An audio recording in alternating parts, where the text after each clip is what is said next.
Vice-Chancellor's question time. So here we are, that's what we're doing. I'm going to do some quick introductions and then some ground rules. But first of all, the chair of tonight's debate is Nick Petrie. Nick is an alumnus of the university. When he was here, he was also editor of our very own Red British student newspaper. He graduated in 2010 and is now the deputy head of digital at the Times. So that's where Red British take you guys. I'm sure this man needs no introduction, but this is the Vice-Chancellor, Professor Sir David Eastwood. David has been Vice-Chancellor of the university since 2009. Previously, he was the Chief Executive of the Higher Education Funding Council England. Alongside his role as Vice-Chancellor, he is currently the Chair of Universitas 21, the Chair of the University Superannuation Scheme, and a board member of the University of the UK. So that's introductions for the evening. Quickly on ground rules, they are fairly obvious, but I'm just going to lay them out in case. No aggressive behaviour will be tolerated. This isn't just for the tone of the event, which we hope will be constructive and a good debate, but it's also for those people here and at home with access needs and or disabilities. We are all responsible for making this event something that everyone can access, so if you can please be respectful and aggressive, that would be good. I'm sure I don't need to spell this out, but that does include shouting and swearing, and with all of these rules there is a 3 strikes and you're out rule. So if you do that 3 times regularly, these rules will ask you to leave. Second rule, only ask a question when you're pointed to do so by the chair. If you pop your hand up, Nick will choose you. We're going to take questions in clusters, and also wait for a microphone before you ask a question so that those watching at home can hear what you're saying. And then finally, please, when you're asking a question, state your name, your first name only is fine, and your course, if you feel comfortable to do so, for a bit of context to the question. And then one more thing, we do have a schedule, which is on the board right now. We are going to stick to it because we all do have other commitments to go to this evening, so we're going to finish bang on 7 o'clock and try and fit your questions into these topics, and there is space for open questions at the end. And yeah, have a good debate. Thank you very much for coming.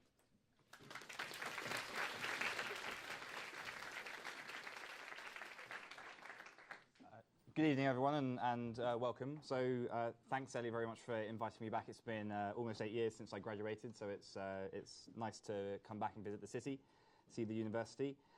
My goal tonight is to try and make sure that we have as constructive a debate as possible. So I'm going to try and make sure you get your questions answered. But to do that, sort of following on from Ellie's rules, just a couple of other guidelines. So when you ask a question, please state your name, your first name, and your course if you feel comfortable. Please wait for a microphone. There are people watching online being streamed, and they won't be able to hear your questions as clearly if you don't. Please try and stay on topic. There's space for open questions at the end, but we'll try and keep the topics on course throughout. Please make sure you ask a question. Don't make an extended statement. And Ellie will be taking questions from the hashtag from people that aren't in the room. So if I do go to her, it's not that I'm ignoring you. I'm just trying to make sure that we're including as many people as possible.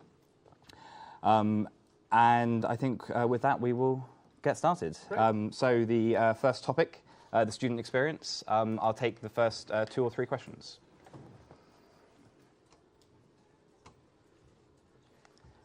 Yep, there's one up there. The tab and study English.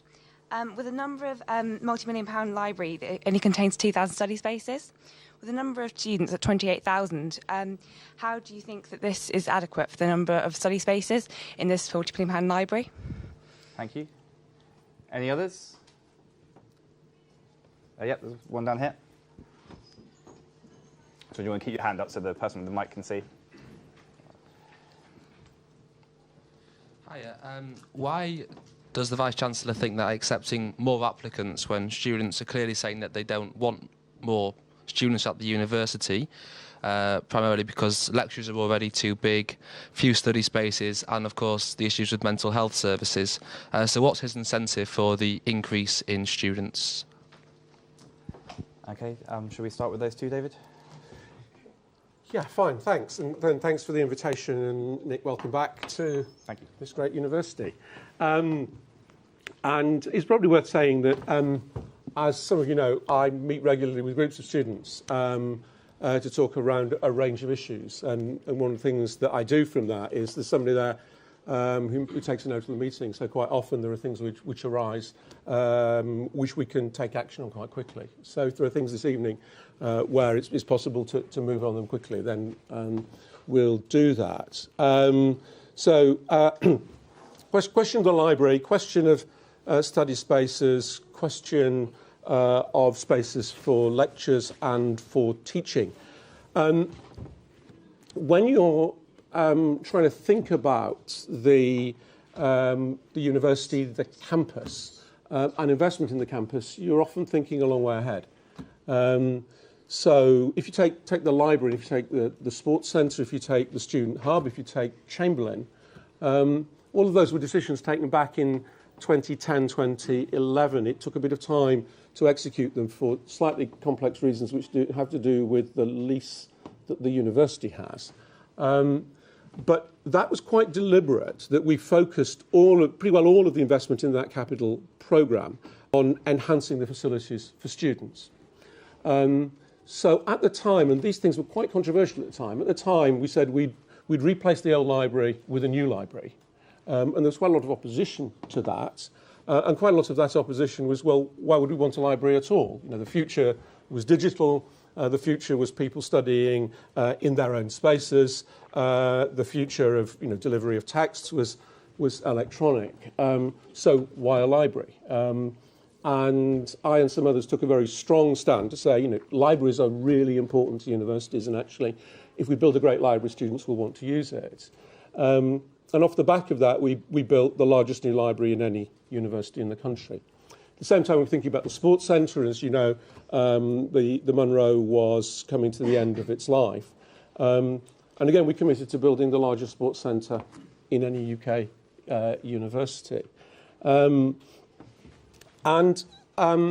You're always, if you build great new facilities, one of the consequences of great new facilities is that students want to use them. So quite often you're faced with some of the problems of success. So there are more study spaces in the new library than there were in the old library. There are more study spaces in the library this year than last year. And there are more study spaces elsewhere on campus than there were before we embarked on a whole series of initiatives, the study space in Aston Webb, that one by the refurbished Avon Room, and so forth. So we some pressures on some study spaces, though usually at any given time there are spaces elsewhere. We're trying to make it easier to find where there are study spaces. Stephen McAuliffe, who's the data from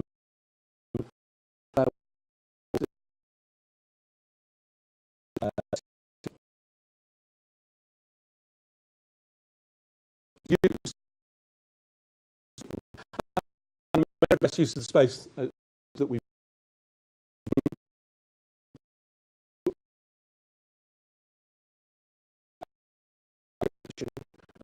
for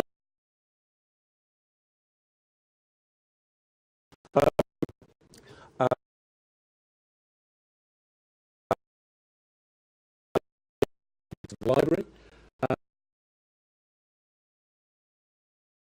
lecture, theatre,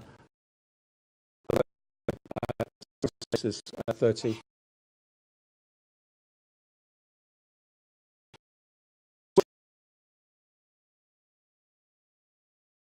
The environment for students to study. If we then take, Sam, your question directly on numbers, this year we are limiting admissions. We're not going to overshoot.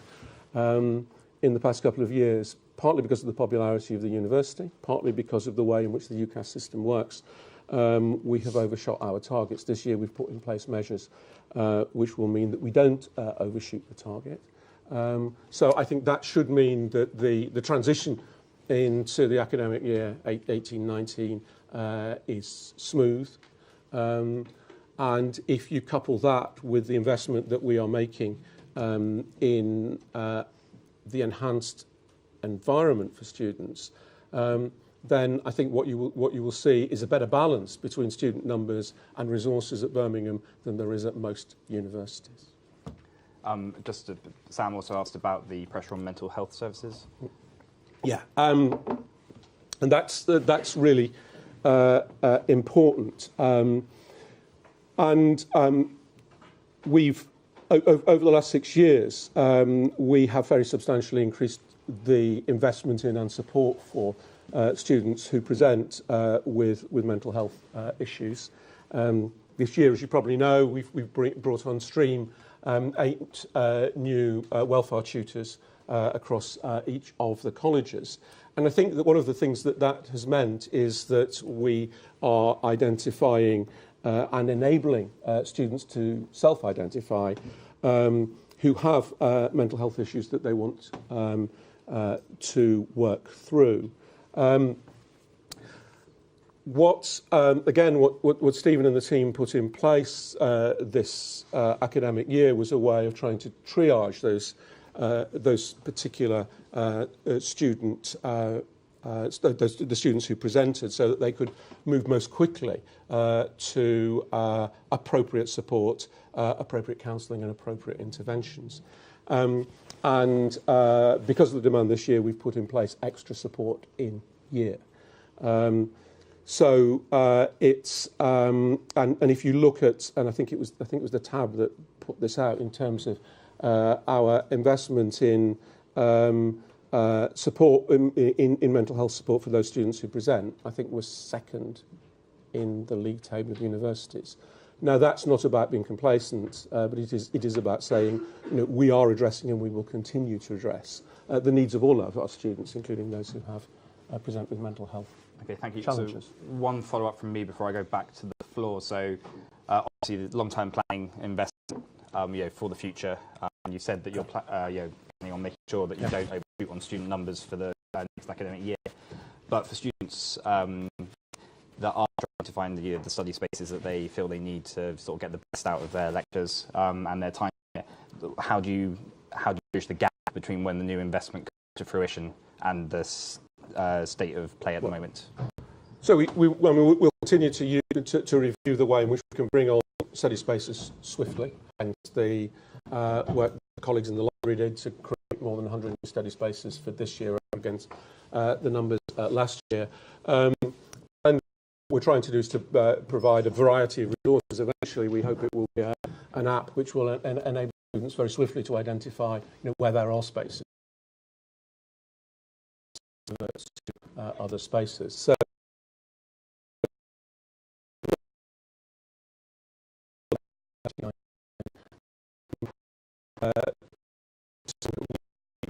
in the interim,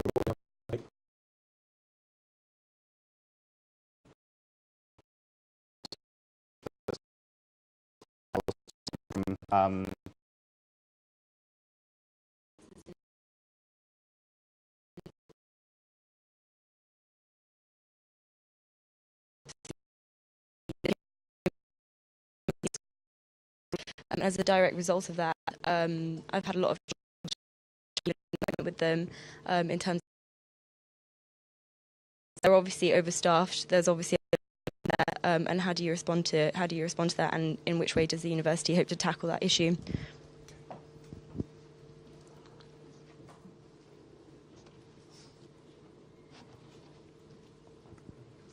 Hi, my name's Reese. My question is, you talk about overcrowding and putting a cap on that.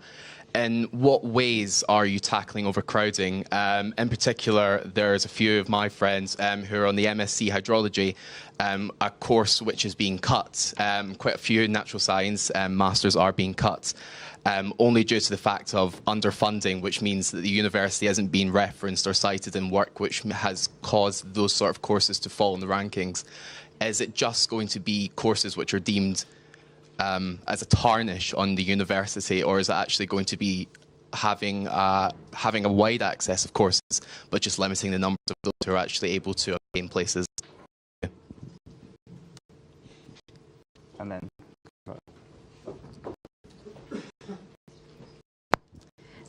Okay, this is from Josie, who does biomed, and links back to the mental health counselling. So do you think that mental health counsellors for a university with 8,000 students is adequate, taking into account that sign-ups for appointments closed last term due to such high waiting times being up to months at a time? Okay. Steve, you're here and you are on top of this. Do you just want to give a brief overview? Yeah.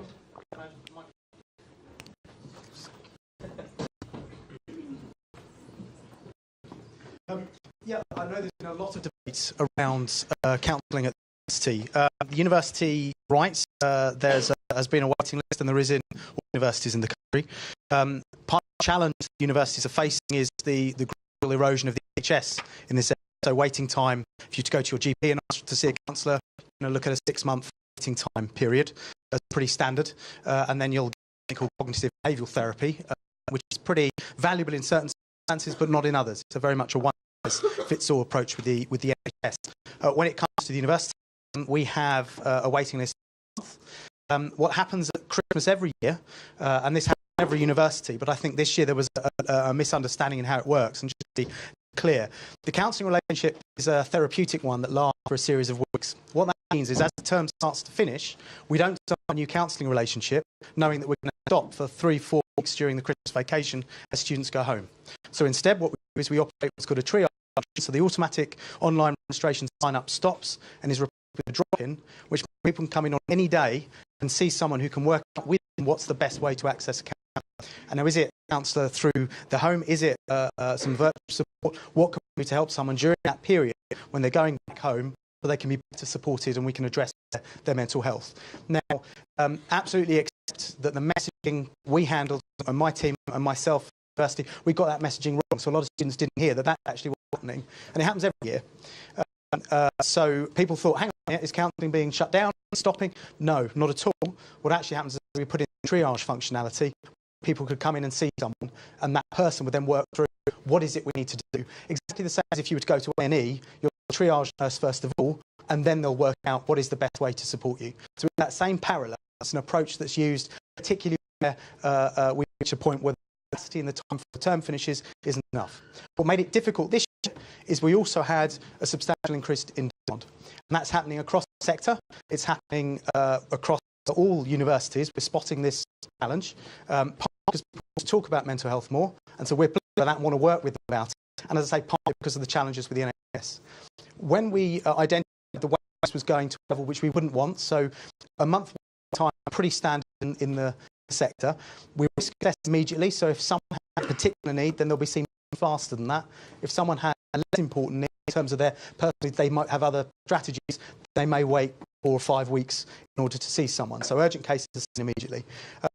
What we've done is became clear that the way this was going higher, we introduced more resourcing for sessional counsellors. So they came in, they're working now. So we have people before Christmas and after Christmas who are being paid for a number of days to meet the demand and bring a waiting list back where we need to be, to make sure we're constantly around that 4-week maximum period. And that's what we continue to work for, which remains substantially better than the NHS provision. And we're trying to, in some sense, doing that. And we have GPs referring students to university for counselling rather than to the NHS. So you can see why the demand is causing lots of problems for the university, but we're absolutely investing. And we're investing this year looking at further counsellors on a recurrent basis as well. So not just some sessional ones, but hiring further counsellors, and also our mental health team, and thinking we can increase some of that. And the point, and then I will hand back to the Vice-Chancellor. A lot of students, a lot of anxiety, a substantial portion comes from financial concerns. So one of the other things we're doing isn't just about counsellors, it's also about what are the things we can do to address the reason the concern is there or the anxiety is there. Some will benefit from counselling, but others will benefit from sitting down with someone, working through their budgets and dealing with the debts they have, helping manage that situation. So part of the investment for next year in terms of where we're going, and we've put some temporary this year, is increasing the financial aid support as well in terms of helping students with particular areas of concern we know come up time and again from looking at the data. You've got them, Mike. Just to say a word about disability, ESA and... Yeah, of course. Yeah, the disability team operates. There's more than the number of staff that you're talking about operate across the whole university, and they have different titles. So it gives experiencing, there's only 1 or 2 of them. Actually, it's a much bigger team that operate in different roles. Now, I can't talk about specifics related to, but I'm happy to talk to you afterwards to try and understand what's happening and what I can do to clear the way for you if there's a particular problem. In terms of numbers of disabled students, they're going up, and they're going up nationally, and part of that is also people, in a very positive way, are actually going forward with unseen disabilities in particular. And we want to help with that. We want to make sure we've got the services in place and support accessing DSA, which of course triggers a resource that happens on a one-to-one basis. So we have both the work to do in order to access that resource. We continue to put more resources into that, but it's difficult to answer a particular case without being able to talk to you further about it, which I'm going to do after the session. Fine. Thanks. So let me just sort of wrap some comments around that. I'm picking up the DSA issue. My wife have 2 children who were in receipt of disability support when they were at university. So we know at first hand how important that is, and how important not just availability, but the quality of support which is available. As many of you will know, I'm myself disabled, so I have a personal interest in the university support students with a range of disabilities. The reason I wanted Stephen to comment in some detail is the importance of this issue and the work that Stephen and his team have done to put in place resources to support students in year, particularly students with mental health issues. What we're doing at the university is we are going to review the experience of this year, the resources that we need for next year, and we are going to report that to the university's council, the university's governing body, which is also concerned that the quality of support that we give to students with a whole range of special needs is as good as make it and best in class. So doing things in year, we're reviewing the position in year, we're reporting it to the high authority in the university, and we will revise the provision as appropriate for next year. Sorry, Dave, just before you move on to the question, so it's all very well for students that are here and can see Stephen briefly afterwards, but who can't see right now how they're supposed to access the services that they need, what should they be doing to discover and understand where if you think there are enough for them? They should access it through and they should go along tomorrow morning, and student services will assess their needs and as swiftly as they can in order put in place support that they will need. The other question was Lisa's question, which was about, was it just about, it was about hydrology in particular, and about MSc in hydrology, which we remodelled about 3 years ago.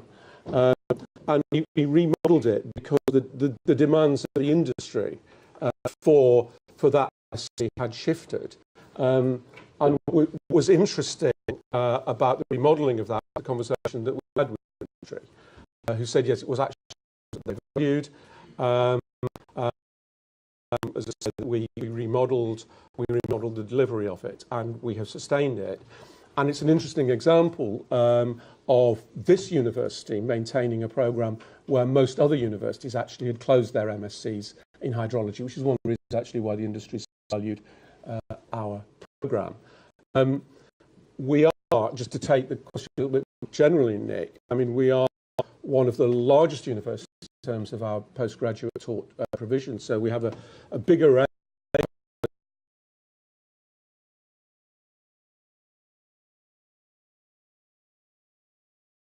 Review the related to professions where they're related to license to practice. We also need to ensure that the programs that we deliver are intellectually rigorous, up to date, appropriate, and can recruit. Clearly, programs that can't recruit are programs that ultimately become unviable. But the history of this university over the past 7 or 8 years, in the round is the history of the university that's added its portfolio of programs take away from them. Sorry, because your question was regarding overcrowding. Yes. So the course is actually being shut down in about 2 years' time. So I guess we're following the ranks of other Russell Group units. But in regards to overcrowding, in real terms, is this how we're dealing with overcrowding by shutting down, which would be financially, or are we tackling the real problem of using students as not specific criticism, using students as more pound sites to put more money into the university fund, but yet it's damaging the quality of what we see as students, whether we're in seminars of 30 people or we're lectures where they have to be split into 3 different times. Not to cut you off.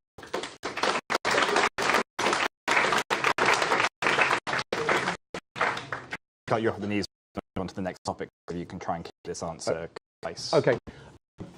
We're committed to improving the staff-student ratios. So the province set a target of improving the staff-student ratio across the university by 1, and which would put us into the most generous category in terms of the SSRs. So the issues around pressure, around issues around space, but you've already hinted at it, they're around teaching resources.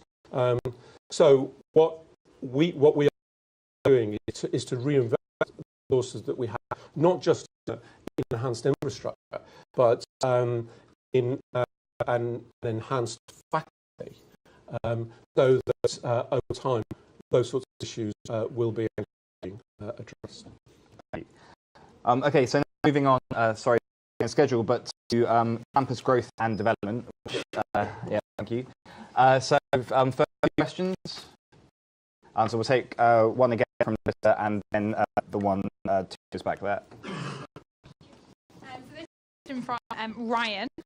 He doesn't know his course, I don't state the course, but it says, what is the uni prepared to do to tackle noise pollution within the campus from developments such as the Green Conference Park, as well as and other minor maintenance? And then, sorry, and the second one, yeah. Hi, I'm Dan. I'm an English writing student and of Burn FM. I'm wondering how an innovative new hotel and conference centre will benefit students at the University of Birmingham? Will a percentage of the money that comes from that centre to initiatives that benefit students, like increased welfare services and mental health support?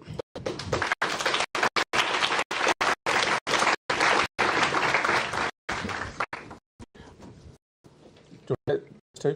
Or No, we'll start with those. Okay. Well, and on noise pollution, what we try and do with the contractors who are working on campus is to work with them so that point out which the works that they're taking are most noise intrusive, are the times when they are least disruptive. We can't say that there will be no disruption when you work in the middle of the campus, but we work with contractors both around sensitive time of the year, revision time, examination time, but also times of the day.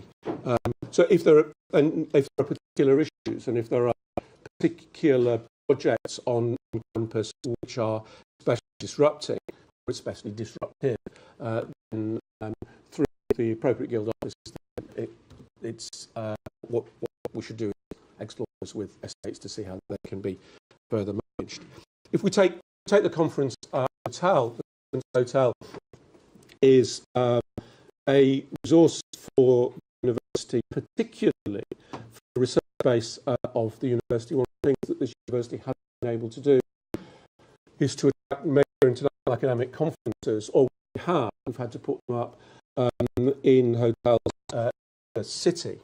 Now that matters, it matters to the research base of the university, it matters to the reputation of the university. One of the things that colleges have been asking for a long time is a quality accommodation on campus which will enable them to attract this kind of conferences, and with a new hotel we will have that.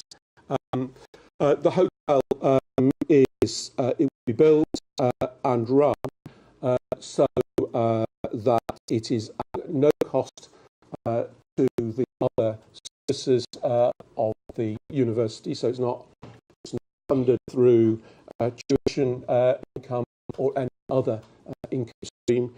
It has a business plan in it, and the surplus that the hotel generates over time goes into the subsidies in the HAS budget, which is a ring-fenced budget, which enables us to cross-subsidise other services around accommodation and around tutoring. So there is a student benefit. It doesn't go into the academic budget, but it goes into the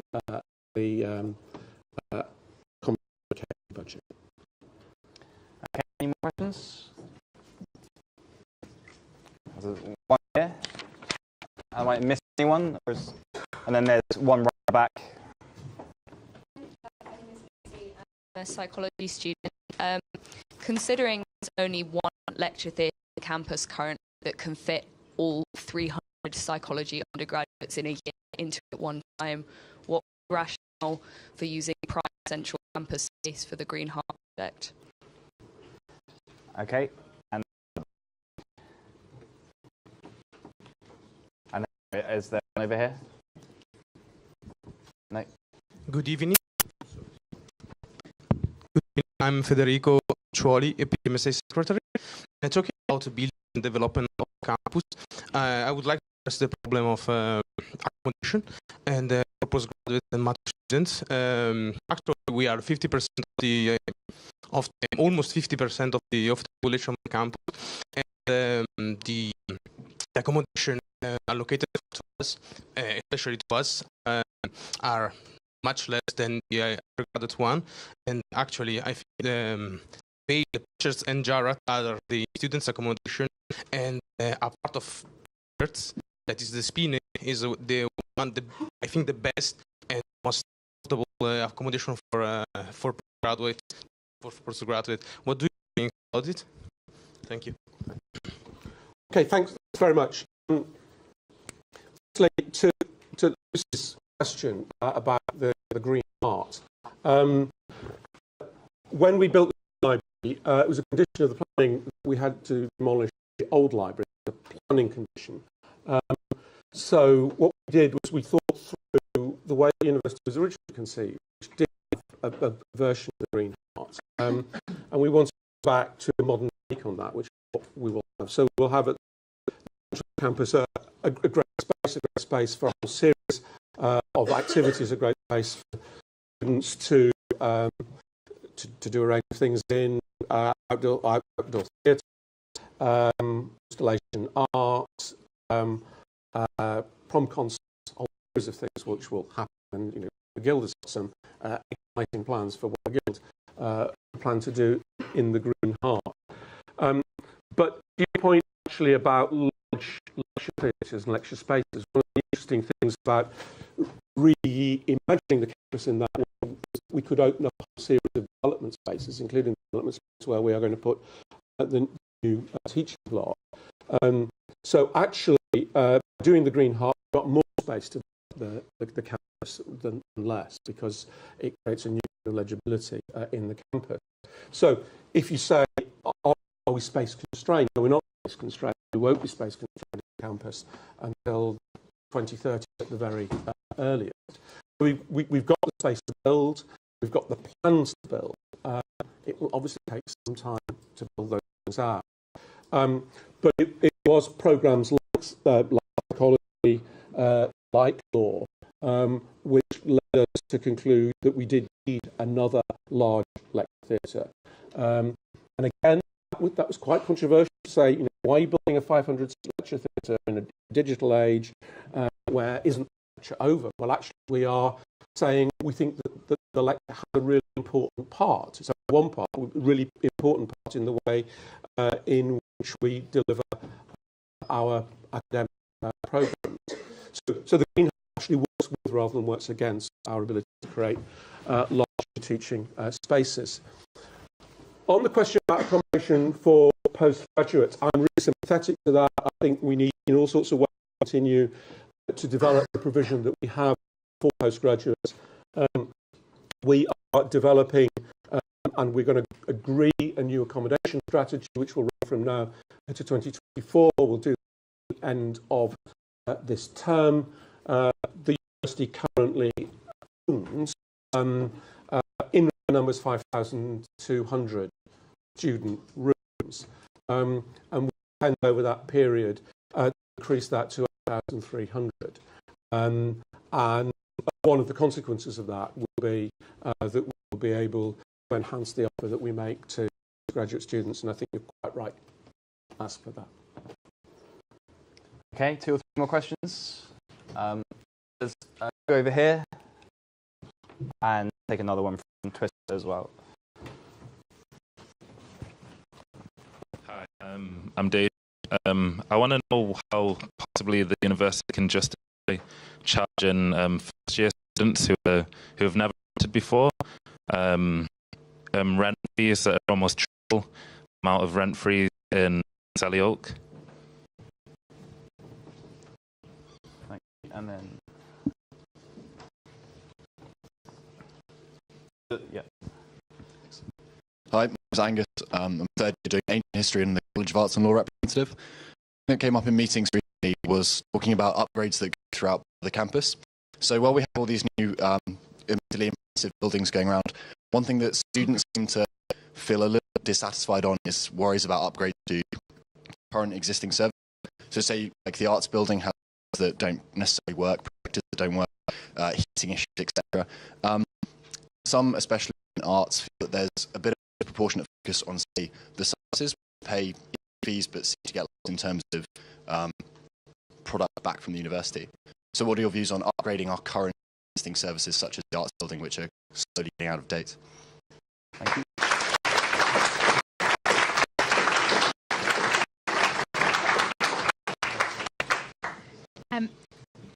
Can I ask you questions? Are they related? One's really short. Yeah. Okay. So one's Emily on Twitter who studies English literature and it links back to Green Heart. Why did building a Green Heart on campus involve cutting down trees in summer? And then a question that we prepared, and it links to Angus's point, because I know the arts building is particularly bad for this. What plans do the university have to improve accessibility on campus? Okay. Where do you want to start? Well, On rents, as I suspect everybody knows, there's an annual discussion with the Guild about setting the level of rents and the range of rents. If you look at the comparative data, this is at the university in terms of the expensive accommodation at the university. What we are committed to doing is to have and to maintaining a range of accommodation, a whole range of price points. That goes back to the accommodation plan that we're going to come up with. The accommodation plan is not just about building new facilities, it's all about upgrading existing facilities, which we do year on year, and maintaining the availability of accommodation at the cheapest, the more expensive end of the distribution. Quite often what we find is that the hardest accommodation to let is the cheapest accommodation. I mean, I know that's counterintuitive, but if you talk to my colleagues in accommodation services, that's what they will tell you year. The arts building and upgrading the arts building. This is a long story. Let me give you the sort of short novella rather than the full-length novel. What we are doing at the moment is we are redeveloping the Franklin and Harding building, and you've seen the first part of that around law. And psychology is moving out of there, so psychology is moving to Road. That will become space for Cal, for arts and law. Important to make that first move. Because what we need to do in the arts building is a sequential refurbishment of the building.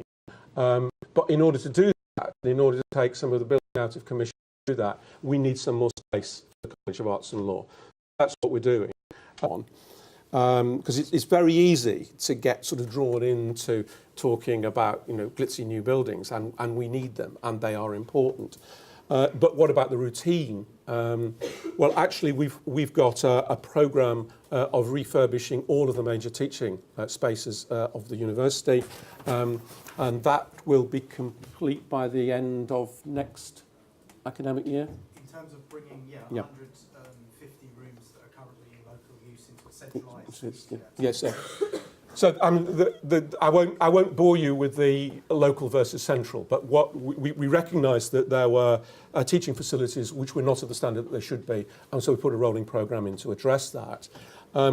We've also substantially increased the annual spend on what's called long-term maintenance in the jargon, but it's basically the unglamorous parts of maintenance. So that's currently at 7 million, and we're reviewing whether that needs to go north of 7 million, and that's to address the sorts of issues that you were talking about. So you're right to raise them. We're doing a lot for Cal. You are absolutely not the poor relations in this university at all. And we will move. I mean, obviously we've done some refurbishment already in the arts building, but we will move to a major rolling programme when we've got Franklin and Harding underway. Then I think it was Emily who asked why we cut down trees in the Green Heart. We cut down trees because we're going to plant more. And actually, somewhere in these notes, if I can find them in time, I have the answer to the tree question. And here we are. The Green Heart will protect 144 existing trees and will plant an additional 160, bringing the total to more than 300. As Ali knows, because she got her shoes dirty while I got my shoes dirty when we were doing tree planting, what we're planting in there is are mature trees, so that it will look great. But the university, not just in the Green Heart but elsewhere, is actually planting trees, so we are increasing our tree and our green footprint. There was another important question about access to buildings. There are some buildings where the access is not as it should be. Trevor Payne, who's our Director of Estates, has commissioned another audit to make sure that we are in a position using that long-term maintenance budget to address any remaining urgent access issues. Okay, can we just keep the sort of the whispering down because it's distracting from the questions and it's not conducive to David making the effort to answer your questions. Right, I think that brings us to the end of campus growth and development. So now on to fees and finance. So first 2 or 3 questions. I just wait for people to leave.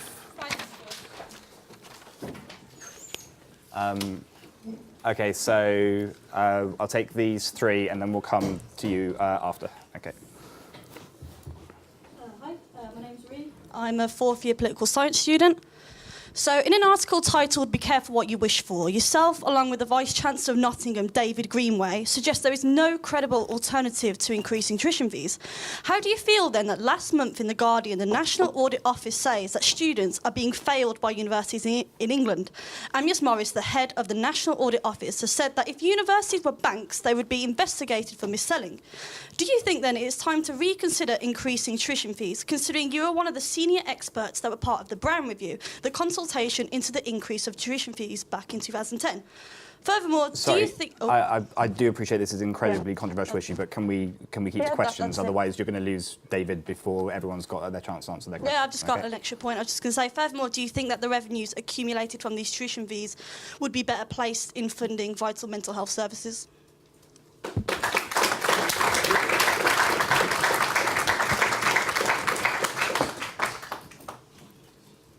So Hi, I'm Lawrence. I'm a politics student, 3rd year. With international students paying well over £15,000 a year, are they, in your eyes, students contributing to academic excellence or customers contributing to a profit margin?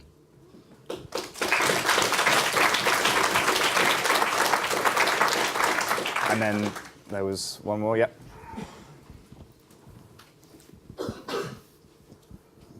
Hi, my name's Josh and I study business. I was wondering, is it true that you're on the remuneration board that sets your own pay scales? And also, following on from that, I've read that you get like a certain amount of your pay based on like how well you perform each year. I was wondering if you could explain to us like the certain performance indicators that are involved in that.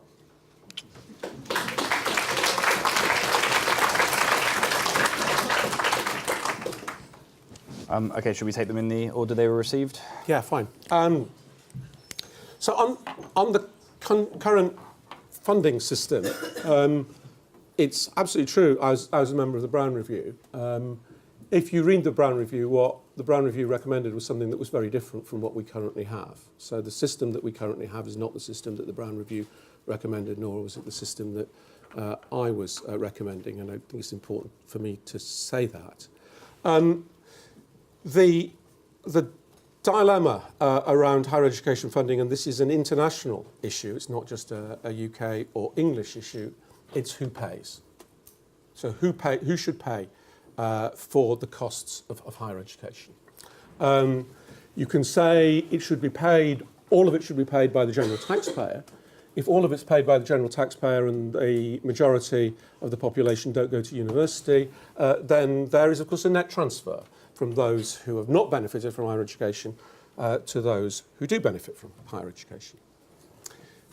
On the other hand, the whole country benefits from having an educated workforce, an educated citizen body, and graduates bring benefit to the community as a whole, not just to themselves. So what all higher education systems have been, or nearly all have been trying to do, is to find some balance between contributions from those who benefit from higher education and contributions from the country that benefits and thus supports higher education. The current system is one way of trying to do that. So it does that firstly by making no upfront charges. And one of the things that a number of us campaigned against after 1998 was the upfront charges which were then introduced, which we thought, and I think the evidence suggested, were a disincentive. So what we now have is effectively a capped graduate tax. And that capped graduate tax is designed to be progressive. So below 25k, nobody pays, and effectively up to about 90k of earnings, your contributions ramp up. The argument about if this were a bank, then there would be a problem is a technical argument over what is called the RAB charge, the Resource Allocation Budget charge. But put simply, it is the government's calculation of the loans that if it has advanced that will not be paid off. So in effect, it is the write-off. And the RAB charge with the increase in the threshold to 25,000 will now stand at 45%. So 45% of what is lent will not be repaid. So what that means is that the tax contribution to the fee and maintenance loans is currently standing at 45%, taking the student body as a whole.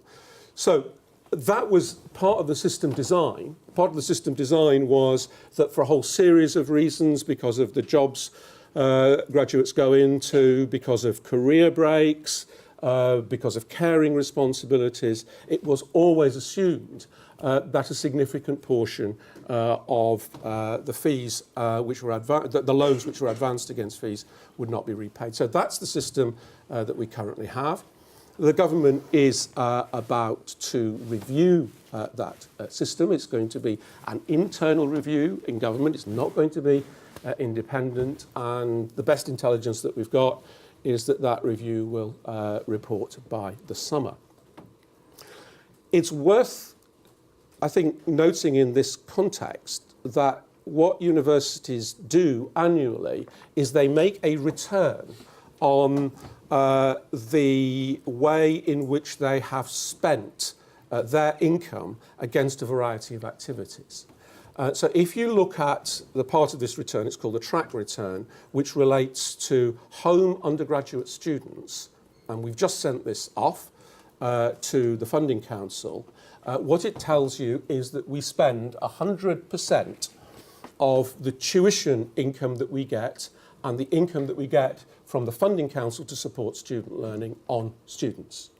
So it's exactly balanced, and that's what you would expect. You would expect us to spend the totality of our tuition income on tuition. And that's relevant to the answer I'm going to give in a moment to international students. Because as far as I'm concerned, in the university, we only have students. We don't have consumers, we don't have customers, we have students. I mean, students might be customers when they go to Starbucks. But the university admits students, it admits students to study for degrees, it admits students to benefit from the totality of the University of Birmingham experience. Now, it is true, as you rightly say, that international students pay more than home students, and international students pay more than home students, even when you add in the additional support that we get from HEFCE. The reason for that is that home students have benefited from other public investments in the university. They benefit from the public investment in research, which essentially comes from the UK taxpayer.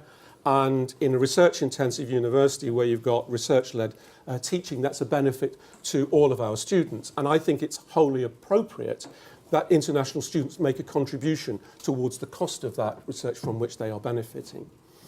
And also, international students are benefiting from a whole series of facilities which certainly in the past have been partly supported by government capital grants. So again, they're making a contribution towards the costs of the university system from which they benefit, but they have not contributed except through their higher student fees.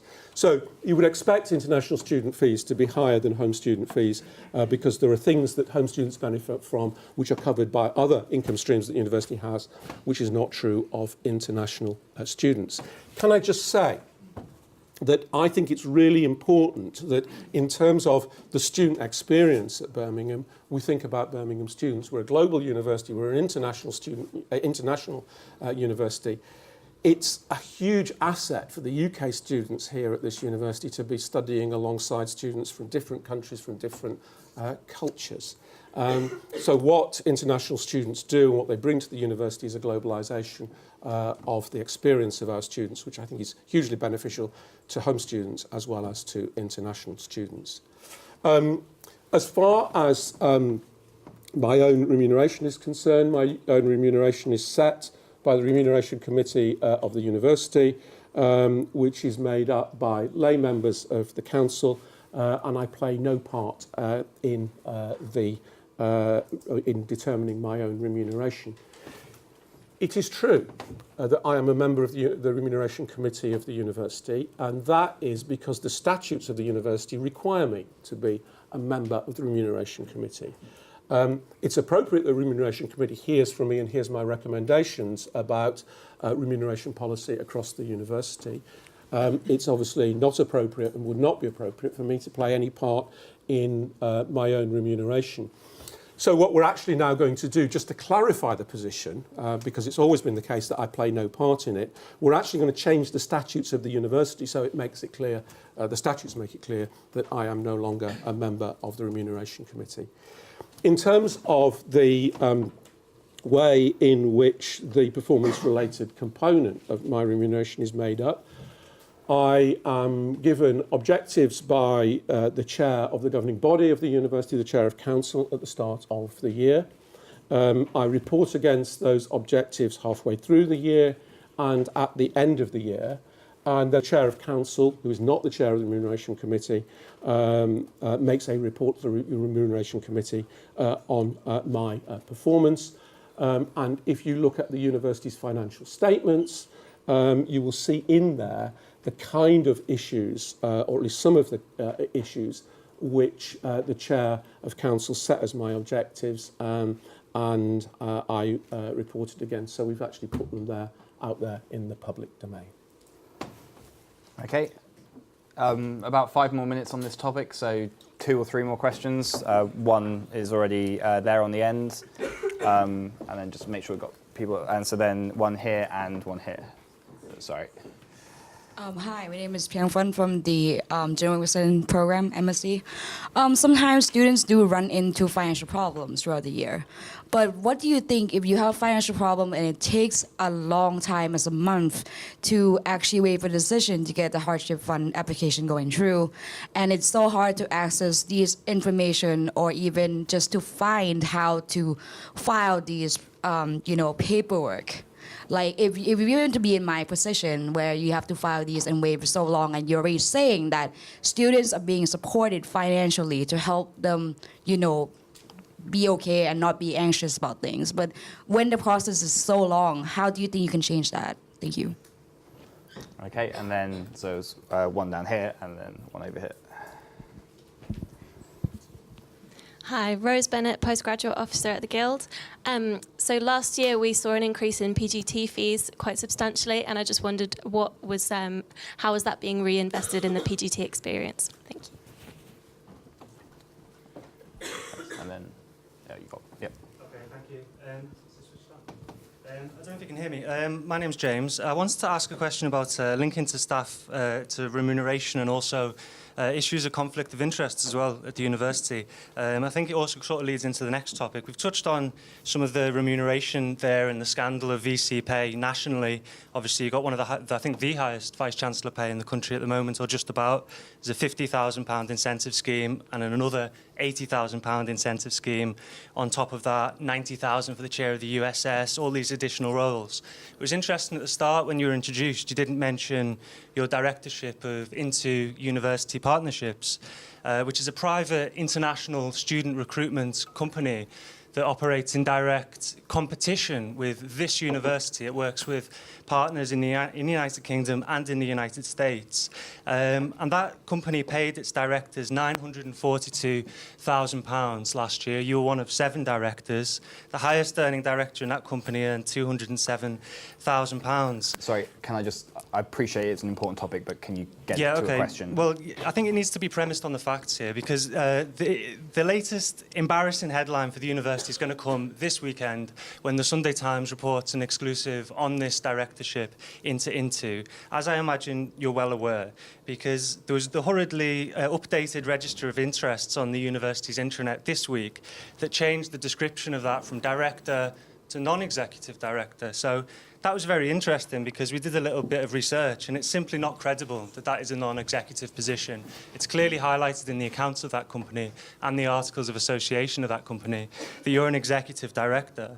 So it seems to be the case that you've misled council about the nature of these conflict of interests, and it flows up all kinds of issues with the latest pay packages, whether you've conducted private business on university expenses, and frankly contempt for the ruling body of this university and everybody else who's represented by that body.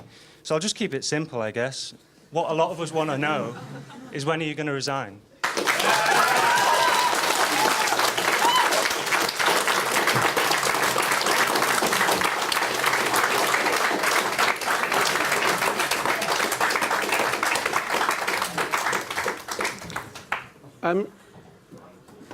Do we take this too? Well, yeah.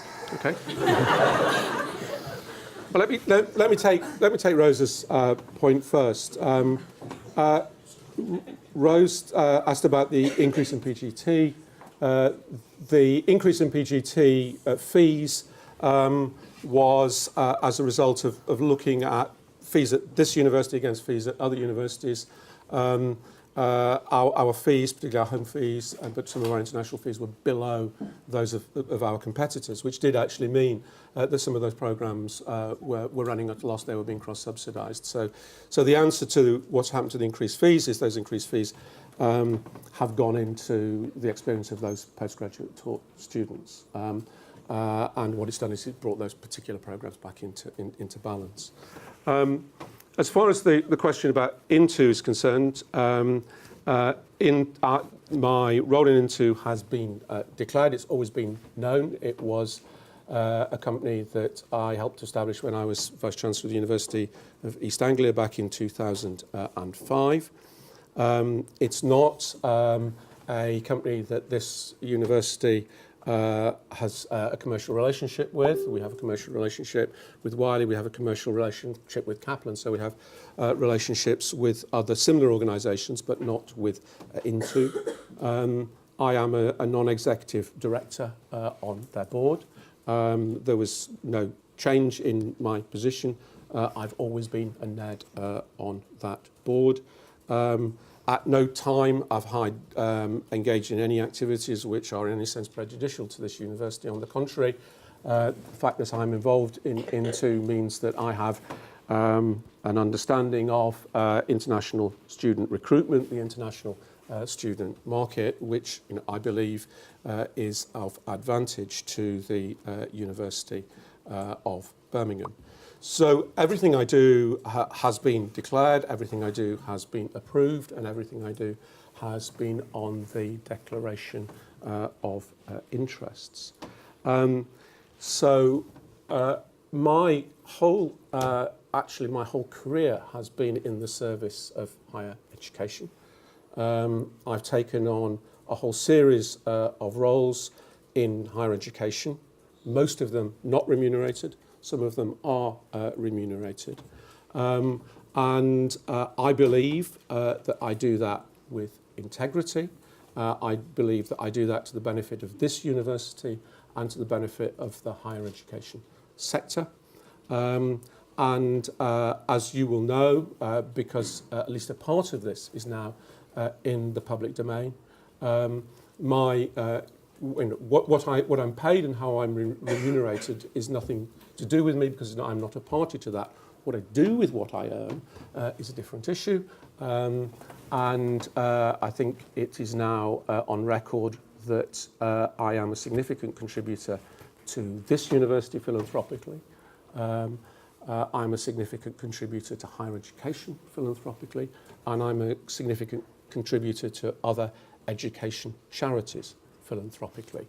And I hope that that sets some kind of an example, because I take very seriously the issue of what we do with the income that we receive. And just before we move off of fees and finance, there was the hardship question. Oh, sorry, there was. Yeah. If it's not working as swiftly as it should, if we're not getting support to students who need financial support as swiftly as we need to, we should look at that.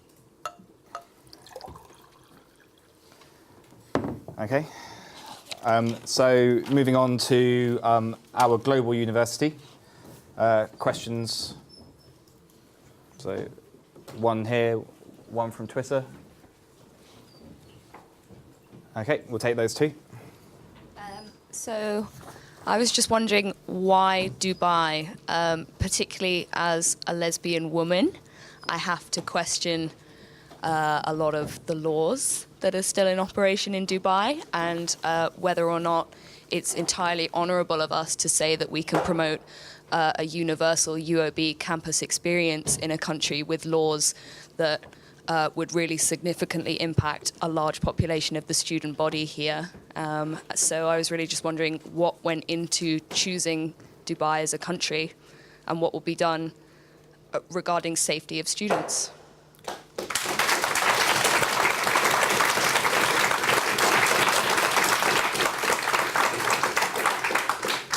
And then This is one from Twitter from someone called Ivan, and he says, when will fees for non-EU foreign students be reduced? If there are no such plans, then why? fees for non-EU foreign students. Is there a third, or should we take those two? Yeah, let's take. Hi, my name's Ben Henley-Washford. I'm studying geography, part of Burn FM as well. I just wondered if you could sort of give me an idea of what the tangible benefits of a Dubai campus are, other than just sort of a prestige project that seems to be a bit of a publicity grab. Okay. Okay. Why Dubai? We spent a long time thinking about whether or not it was appropriate for the university to have international campuses. My view, and I think the view of others, is if you are going to be a global university in 10 years' time, global universities will be defined in part by their having global campuses. So that's, you know, and if you look at the way in which some of the Australian universities have developed, if you look at the way in which some of the US universities have developed, and indeed if you look at the way some of the UK universities have developed, international campuses, branch campuses, are becoming part of the characteristics of a global university. As you know, we have a small campus development in China, in Jinan University, where we teach mathematics. We have had a strong presence in Singapore for more than a decade around management and business. And in that context, we started to think about, well, are there other places where we might develop a campus? Now, Dubai, as a number of you will know, is effectively the higher education hub of the Middle East.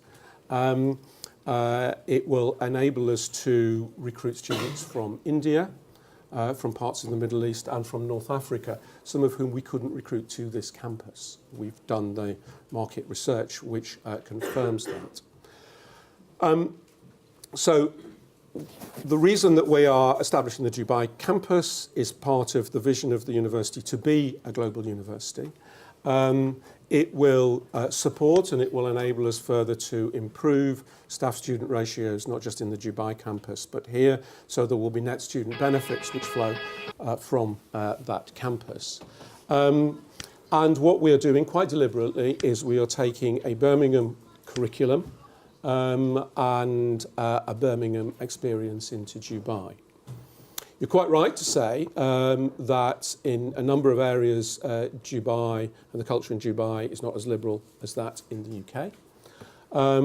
So from the outset, we worked with Stonewall, who strongly encouraged us to go into Dubai. We've worked with them, and we've worked with other universities which have been in Dubai for a period of time to ensure that we can establish an appropriate and safe environment for all of our students. And we are seeking over time to play our part in the further liberalisation of customs and cultures in Dubai. So we're very sensitive to the issues that you raise. We're very sensitive to the concerns. That's why we've worked and taken advice from a whole range of issues led by Una Martin, who's our DPVC for equalities. And we are adopting the approach that Stonewall and others have recommended to us. On the fees for international students, those fees are set effectively 2 years hence. We have done that. We will adjust those fees as the market changes. We will adjust those fees as the cost of delivering those programs change. If you look at our international student fees and you compare them with some other similar universities in terms of standing and reputation, you'll find that our fees are lower than those of some other institutions. So I think it's unlikely that we will be reducing those fees, but I think that the fees that we currently charge give good value. On the question of the tangible benefits from Dubai, I think I've already touched on some of those. It will give experience to our students, and there is considerable interest in some of our students going to spend some time at the Dubai campus. It will enable students also to come from Dubai to Edgbaston, because we're delivering the same program, so the articulation between those two campuses will be easy. And there will be a net financial benefit to all students as that campus matures and as we can use the income that we generate from that campus to support students in Dubai and here in Edgbaston. Okay, we've got about another 10 minutes on this topic, so any more questions? Yeah, so one and then two, and then was there, and then another one, Professor. We'll come to that one afterwards. My name's Rose. I do ancient history.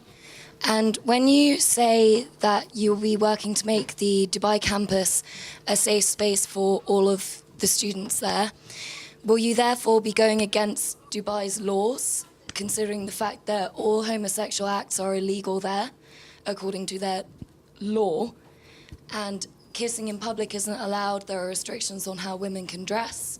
I would like to understand how you can viably make the campus a safe space whilst adhering to their laws, and if therefore you will be making these things unacceptable on the campus, if that means that you support their position there, that will be representing support for their position on the rights of women and the rights of gay people in that country.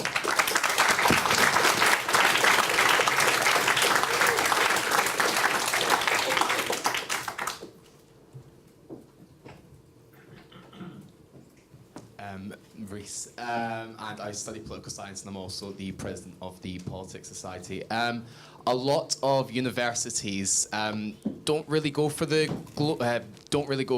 global campuses, but actually hire staff to go into. Having my uncle who works for the University of Edinburgh and has worked for St Andrews, of going into countries to try attract students to come over to those universities, not by And I don't know if it is the language that you use by not setting up campuses as a way of bringing in revenue into the University of Birmingham. Also, in the sense of someone who identifies as being homosexual, to only just before Christmas have a man who's facing charges of 7 years in a prison for accidentally brushing against a man's leg, a woman who was raped in Dubai, but is now facing prison time due to the fact that she had unconsensual sex with a man in the eyes of Dubai law. How can you personally guarantee the safety and liberalisation of a country which the British government, the American government, Western powers have not been able to guarantee since its conception in the late 20th century?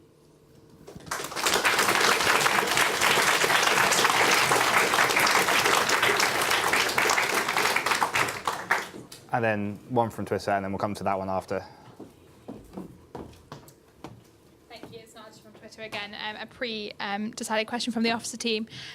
There's recently been a renewed focus on international students, which we're pleased about, but will this mean an increase in investment into ISAS, which is the International Student Advisory Service?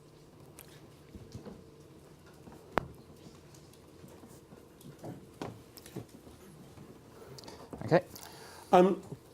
Okay, on Dubai, we know what the university stands for. The university stands for an open,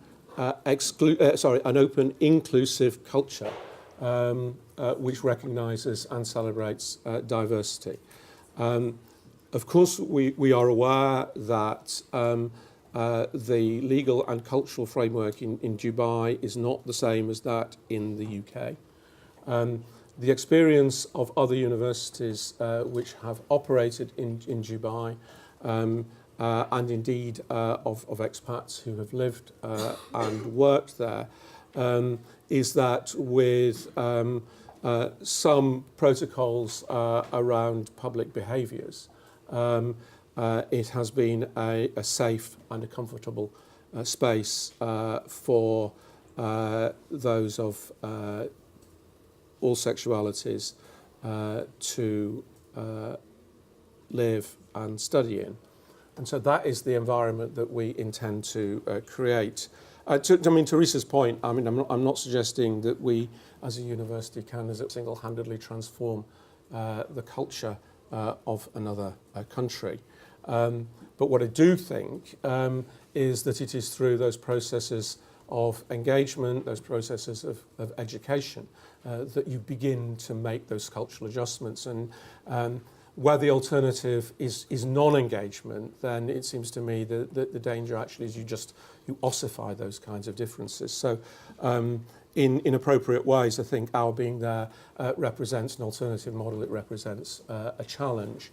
And of course, you were also educating students in an environment, again, where their sense of values, the ways in which they value people, will be potentially challenged and transformed.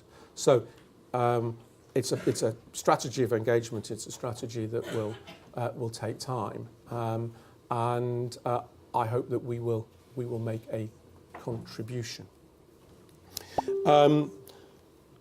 Around international students and investment, I'm delighted that as from next year, the Guild will have a full-time sabbatical officer for international students, and we look forward to working with her or him.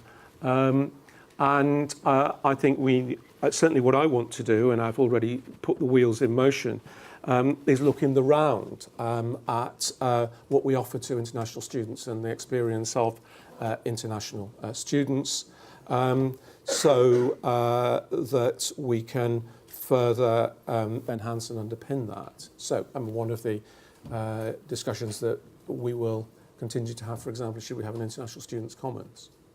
So there's the specific and targeted support that we give to international students. We will look at that, but there are also the range of facilities which are available to international students. So all of that we are looking at, and I think it will be invaluable to have whoever you elect as your first sabbatical international students officer to work with us on that.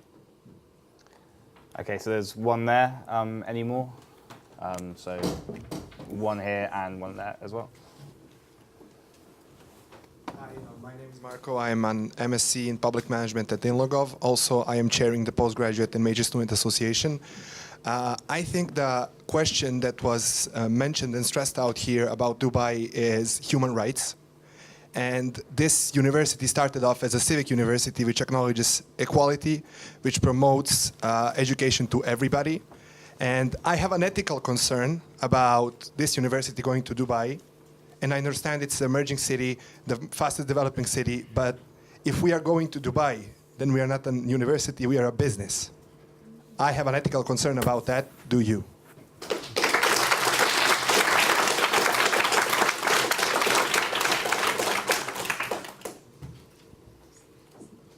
Yeah, so. Hello, I'm Josh. I'm a political science student. I just want to say, in regards to the arguments being made about Dubai right now, I feel like you're not accurately answering the questions posed to you. In regards specifically to sexuality, especially, you're answering the question as such. Obviously, the Dubai campus is about going in, it's about liberalising it, it's about actually merging our two cultures as such on one campus, which I think is absolutely incredible. It's wonderful. However, you're not answering the question of what safeguards there actually are for students on that campus. If I was to go and study in Dubai, for example, now, would I be allowed to hold my boyfriend's hand on campus? What actually happens to students when they're in that environment? And also, additionally to that point, students studying abroad, especially, that's already taking a massive toll on their mental health. But what happens to their mental health when they have to hide who they are just to study on campus? Thank you.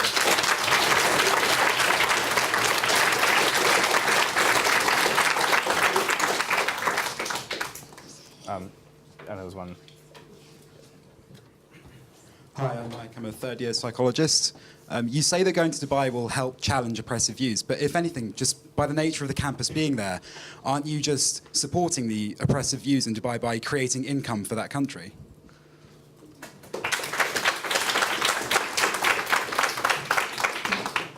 Okay.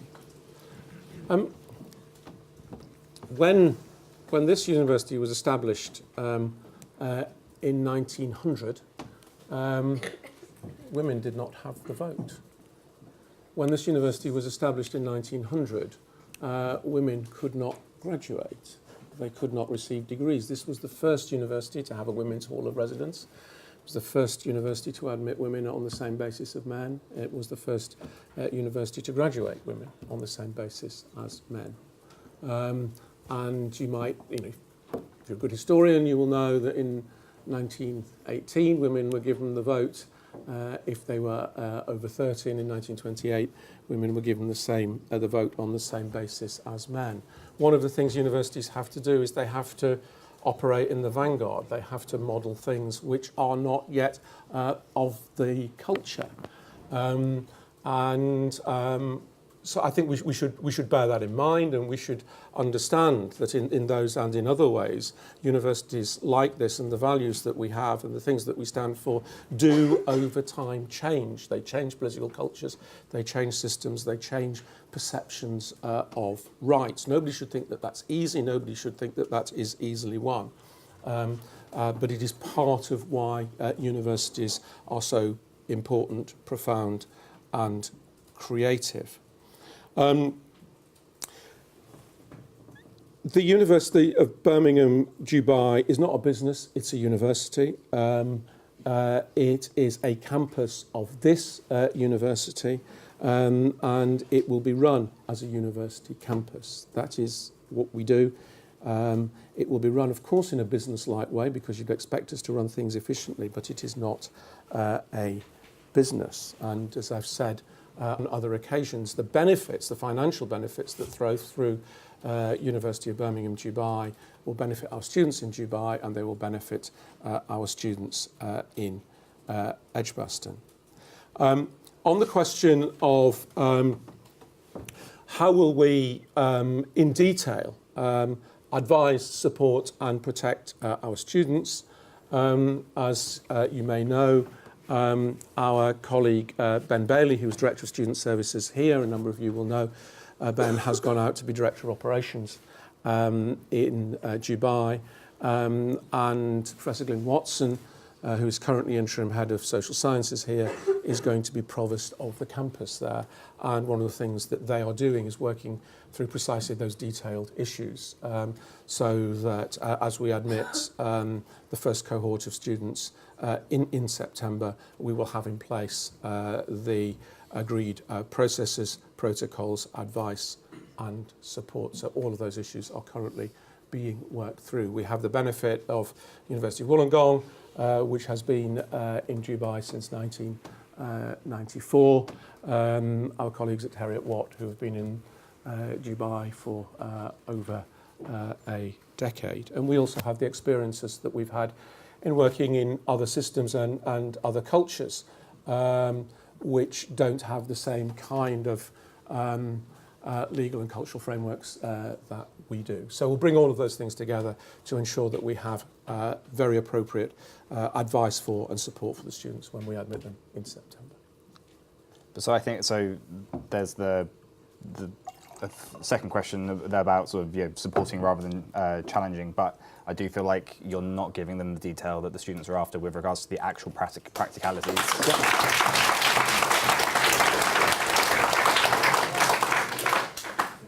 Because those are finally being worked through. I think that's a fair comment, isn't it, Steve? Yeah, but I mean, we've got a session on the 1st of February, organised with Stonewall. We've got colleagues from NYU, Abu Dhabi. I was just looking at their website actually. NYU, Abu Dhabi, coming to talk to us about their experiences. Sorry, wait. Sorry, I'll repeat for a moment what I just said. Yeah, we continue to work through how we're going to provide the practical support for students on campus and help them understand what it means to live and study in Dubai. We're working in partnership, exactly as the Vice-Chancellor has noted. There's a meeting on the 1st of February hosted by our PVC International, who also has the leadership responsibilities for LGBTQ issues at executive board level. Professor Robin Mason, Stonewall were part of that and helping us organise that, and we're hearing from NYU Abu Dhabi about their experiences, because they've been open for a number of years, to see how they have done it. They have a very active LGBTQ society on their campus, so we know this can be done. We're working through to see actually how can we make this work in a way that, of course, is sensitive to the laws in the country. We are subject to laws in this country. All students will be subject to laws in whichever country they're in, but enables us to have the space that David's talking about, and also be there in order to influence the development of the country's culture in a way that may make a difference in the longer term, which of course is what we want to do. So I think just before taking another question, so you said obviously at the start that if there were issues raised that you felt that could be addressed quickly, you'd be able to take it to the relevant committees. It seems that if you don't have the detail now, after that meeting, can you commit to some form of communication to the students to say what has been figured out and what it looks like from your point of view? Well, we've been in constant discussion with Guild colleagues. Ali has been out to Dubai and seen how the operation is going to develop there. This is something that the university's council, its governing body, has identified as a key priority. So we regularly report on that. As Stephen says, we've only recently been able to put the senior colleagues on the ground in Dubai to enable us to do the work in country alongside those who can advise us. So the assurance is that, Guild is fully involved in the governance of the university, that all of this will be in place in good time for September. Okay. Right, we're into the last 25 minutes, so moving on to open questions. So I'll continue to take these in blocks. And David, I'll encourage you to try and keep the answers short and sweet so that we can get through as many questions as possible. So there's one over there, one right at the very back, and then one there on 2 rows from the back. I'm Jason, I'm an international relations student. I'd just like to go back to your earlier point on meeting the Guild about setting student rents for first year accommodation. They help to set choose the scales, but they don't actually get an insight on what the scales are themselves. The prices charged are weighted towards expensive accommodation, and this is only being furthered with the development of new accommodation. Additionally, the student hardship only considers rent for 10 months a year, which is an inaccurate representation of the 12-month contracts that we're forced into in Selly Oak in conditions described as fabulous by local politicians. So my question is this: why is the university so blind to the fact that they are directly supporting the cycle of financial hardship and mental health struggles for a percentage of its students?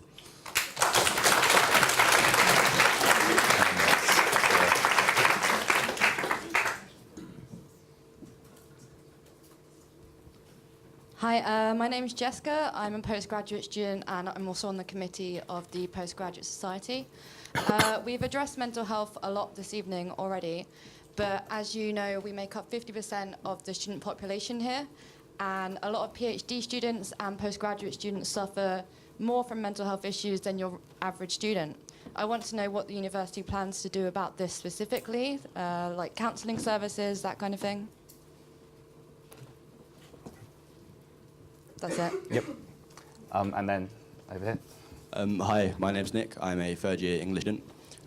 So you said previously that the university has a dedication to modernity by preserving our lectures and seminars. Now we have Panopto available for many courses, so they are online already. And I've never heard a student say we need less contact hours. I've only ever heard people say we need more engagement with our tutors and our seminar leaders, so I don't take that as a valid defence of Birmingham's commitment to modernity.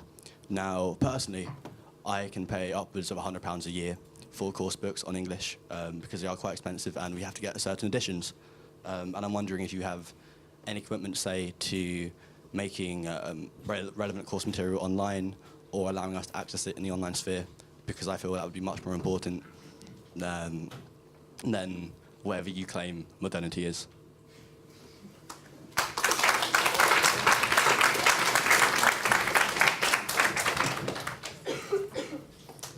Okay. So, Nick, what was your point about modernity? Basically, that. I mean, I know the point about texts, but you said what I think modernity is. It seems to me that you're implying that Birmingham, by ensuring we have lecture and seminars protected, is modern, when in fact I've heard of no major Russell Group university claiming that we should provide less seminars or lectures for students. No, I wasn't. No, I wasn't saying that. If it was misunderstood, the argument that is often mounted is that the days of the lecturer are over. So why are you building, as we are about to, a 500-seat and a 250-seat lecture theatre? These will be white elephants. These will be redundant. And my point was, actually, if you look at the range of the ways in which students learn, then the lecture has a place, the seminar has a place, the lab has a place, private study has a place, the digital has a place, the ability to review what you're taught and you're learning through resources like Panopto have a place, the virtual learning environment has a place. That's my point about modernity. But in that environment, I don't think the lecture's dead, I don't think the seminar's dead, and I don't think the tutorial is dead. And one of the things that we have been doing since 2012, when the new fees regime came in, is to increase student contact and increase student contact hours. So we're doing that. We will continue to do that. It's one of the reasons why we want to improve our staff-student ratios still further, because that will enable more time to be made available to our students to support their learning. So I think we are at one with that. Of course, very often with more engagement and more support comes more time in study and so forth. So there is a commitment on both sides in terms of time for student learning as well as time for student-supported learning and study. On the point about rents and support, one of the things that we want to do with the new accommodation strategy is to, as I say, significantly to increase the amount of accommodation that the university has, which will mean that more students have got a choice as to whether or not they take accommodation in places like Selly Oak or on campus. And And I would hope that the position isn't the case that we're blind to the needs of our students. On the contrary, actually, if you look at what we've done, if you compare what we've done with where we were, say, in 2010 and where we are now, there is no area of student services and student support where we haven't made major investments in order to support our students. And we have made particularly large investments to support students, either with specific needs, specific educational needs, specific mental health challenges. And we've also made very substantial investments to support our students from disadvantaged backgrounds. On the question of postgraduate students, particularly postgraduate research students, sometimes actually they are some of the most hard to reach students because of the way in which they study. Some of them are studying and researching effectively as individual scholars. Some of them may get lost in groups in labs. And what we're about to announce is a much enhanced graduate school, which will be the framework through which we can both review and enhance the support that we give to all of our graduates, postgraduate research and postgraduate taught. So that's something that we kicked off at the start of this academic year, and we're almost ready to go live with what we're going to do next. So I think there were a couple of details in all of those questions just to pin you down on. So one was regarding the length of contracts and how long the sort of number of months hardship loans are given over. The hardship fund only takes into account 10 months of rent, when it only takes into account 10 months of rent, but 95%, I'd imagine, of contracts we're forced into in Selioka 12 months. So there's that. With regards to Nick, specifically about more course material being made available online. And with regards to Jessica, sort of, I think specifically access to counsellors, was it? Yeah. Yeah, well, I mean, that will be picked up in the way in which we are looking at the whole of the provision for graduates. Course material online, what we're trying to do is ensure through the agreements that we have with publishers that more and more course material is made available online. Of course, some students prefer, for reasons I understand, to have hard copies, but that's something that we will continue to roll out. And on the hardship issue, if there are particular issues there that we need to address, then perhaps through the Guild offices, then we could come back and look at that. Okay, more questions? Right. Right, just try and make sure that we've got people that haven't asked questions yet. So one there, one at the very back, and then one in the blue shirt.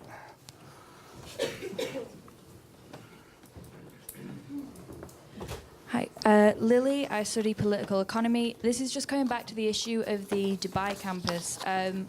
Should the protection processes for the LGBT students not have been agreed before establishing the campus in Dubai? In case they cannot actually be agreed once the university is open. In fact, would it not have given the university a better negotiation strategy if they were agreed as part of establishing in Dubai before setting up and agreeing to open the university there?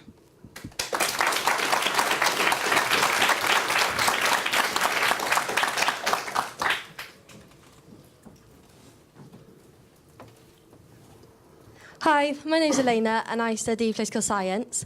My question is about the UOB's investment in the fossil fuel industry, because I know that we currently receive funding from and invest in those industries. And I was just wondering, following Nat, the environmental and ethical officer here at the Guild, do you have any plans to start divesting away from fossil fuels and investing more in renewable energy?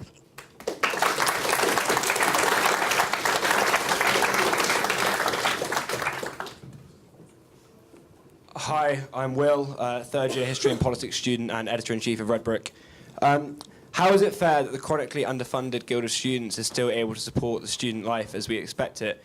I point to figures such as the Guild receiving just £63 per head compared to a roster group average of £85 per head and a high of £115. This means that every society, every group and every activity is suffering when they could be thriving, yet you still continue to be proud of us and use us in your own promotional materials, but you don't actually need to be interested in helping us survive.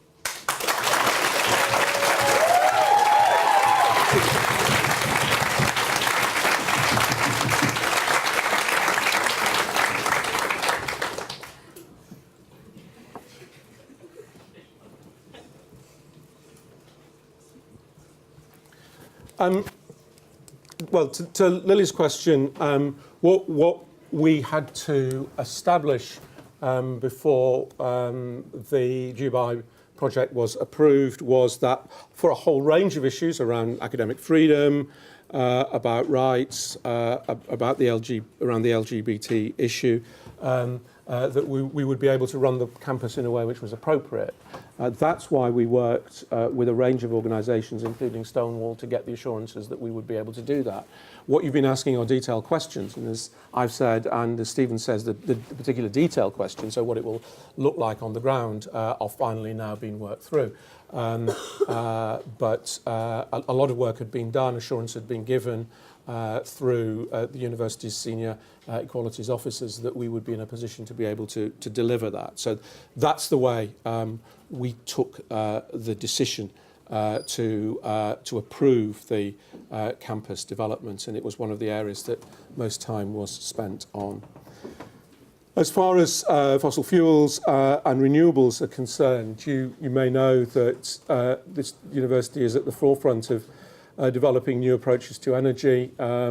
We are at the heart of a recycling and new energy demonstrator in Tyseley. We have been the leading university in terms of generating hydrogen. We work around greater fuel efficiency in a whole range of transport industries, rail, road. And the university's investment strategy is a matter for the investment committee of the university, which is in some discussions at the moment around our current approach to investment. So it wouldn't be appropriate for me to comment on those discussions, but those discussions are live at the moment. And as far as the Guild is concerned, you know, there are a number of ways of comparing, and sometimes you compare apples with apples, and sometimes you compare apples with pears. And one of the things that differs student union to student union is whether the university runs all of the retail and commercial services, or whether retail and commercial services are run through the student union and revenues flow to the student union. As you know, we operate here in a model where there's a whole series of profit-making activities which are located here in the Guild, and the surplus flows to the Guild and flows to student activities. As far as the support for the Guild is concerned, that's annually part of the compact process. It's negotiated between the sabbaticals and Joe and my colleagues.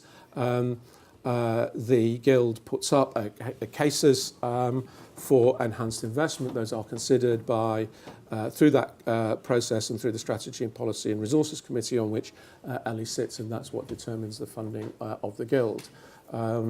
And in recent years, Guild funding has been increased, and no doubt we're about to start another negotiation for the funding next year.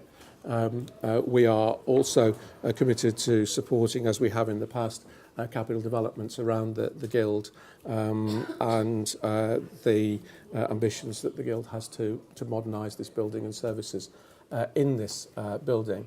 So I think to give an accurate picture, you need to look at the resource in the round and the activities that the Guild runs rather than the university runs. But you're right to say we're enormously proud of the Guild, we're enormously proud of what the Guild does, and we are enormously proud of the partnership that we have between the university and the Guild of Students. So just following up on that, with regards to the Guild, taking it in the round with the income that comes from services, basically, do you think it has enough money to effectively do its job on behalf of the student body? And just to push you on the investment question, would you like to see the university divest itself from fossil fuels? I think as far as the Guild is concerned, I think it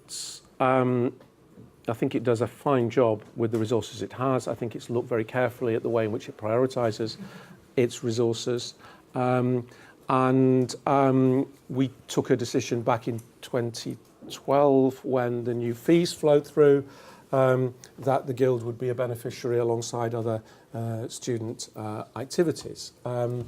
I look forward to an interesting and robust discussion about the priorities that the Guild has.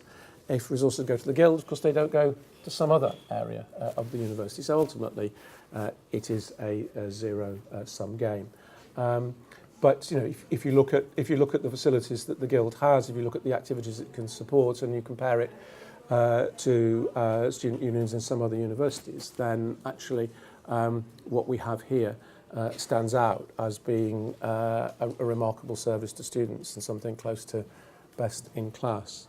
As far as fossil fuels are concerned, I think for the future, for the foreseeable future, we will continue to have a mixed economy in energy. The university is enormously proud of being at the forefront of developing new approaches to energy generation, energy distribution and energy storage.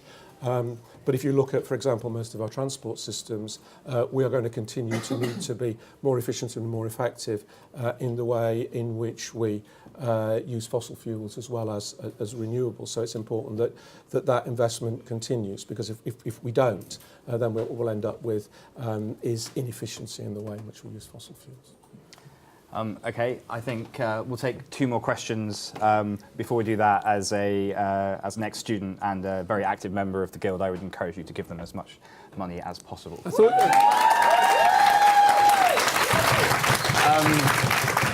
I really do want to try and make sure that people who haven't asked a question get a chance. So we'll take the one in the middle there, and then there's one right at the back of the room there. Simon Morton, second year history. Can you guarantee me right now that anyone who is enrolling to the Dubai campus in 2018, who's a woman, who's gay, who is anything other than a white male, will receive the UOB treatment? No persecution, nothing. Can you guarantee me?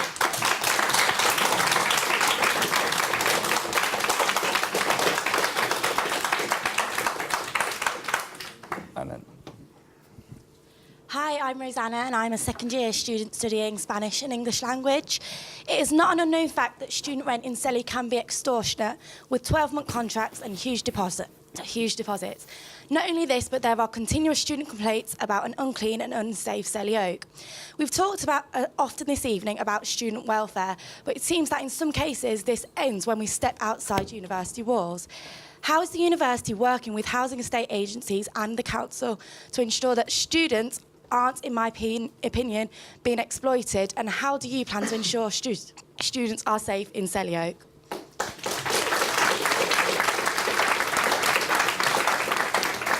Okay. I think to Simon's question, we must be able to guarantee safety to all of our students, and that's what we will do. To Rosanna's question on Selly Oak, there are two issues. I mean, there is only so much that the university can do in the private rental sector. And that's actually one of the reasons why I've been strongly supportive of increasing the university's stock of rooms, because that, one, sets the benchmark for quality, and two, helps the university influence at least the rents in the private sector. On the question of safety and on the question of amenities in Selly Oak, you'll know that We have made substantial investments, particularly around year end, in the way in which we try to clean the environment and work with departing students to ensure that the environment is as it should be. As far as safety is concerned, we work very closely with the police. The police have enhanced their commitment to Selly Oak. We have offered to use university resources further to enhance police support for safety in Selly Oak. And if there were particular issues, then we would probably go further and use our own resources to support student safety in Selly Oak, because there is nothing that matters more to us than the safety of our students. Just following on that, so student housing and especially around Selly Oak was a challenge even when I was here 8 years ago. Do you think there's enough of a long-term investment and a strategy around supporting students in Selly Oak and around how estate agents and letting agents are not regulated by the government properly and the services they provide to students? I think, as you know, we and the Guild do everything that we can to work with letting agencies to ensure that they meet appropriate standards, but we can't mandate where our students go in order to secure their accommodation. So I think there is always more that we can do. From time to time, there is more students can do in Selly Oak to be good neighbours, because there's another side to this, and I am from time to time, and others are in time to time in receipt of other sorts of complaints. And so actually it's a mixed community. It's important that it works as a mixed community. It's important that Selly Oak is a great place to live, whether you're a student or whether you are a permanent resident. Whenever there are particular issues which arise around amenity, around safety in Selly Oak, we work quickly, and I think we've seen in the past broadly effectively to address those.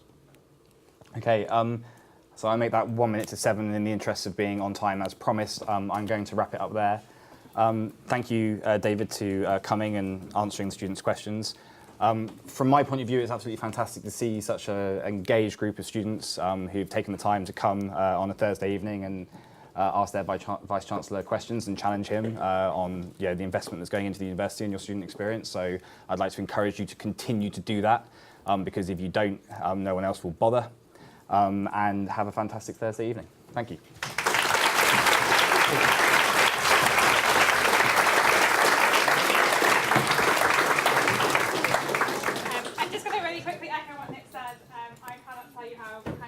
Proud and overwhelmed I am with the questions that you guys have come up with tonight and what we've had on Twitter. Thank you so much.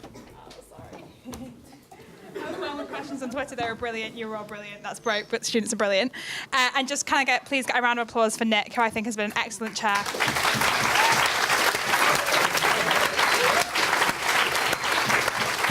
And you are both free to leave. So yeah, just once again to say thank you for coming tonight, guys. Thank you for bringing your questions. I think they were really good and pressing and forged really good debate. I'm here if there's any questions that have arisen that you want to ask me, various things about setting hall fees and that kind of thing. Happy to clarify. Lucy, I'll take your question. And yeah, thank you very much for coming, and a round of applause for you guys. Thank you very much.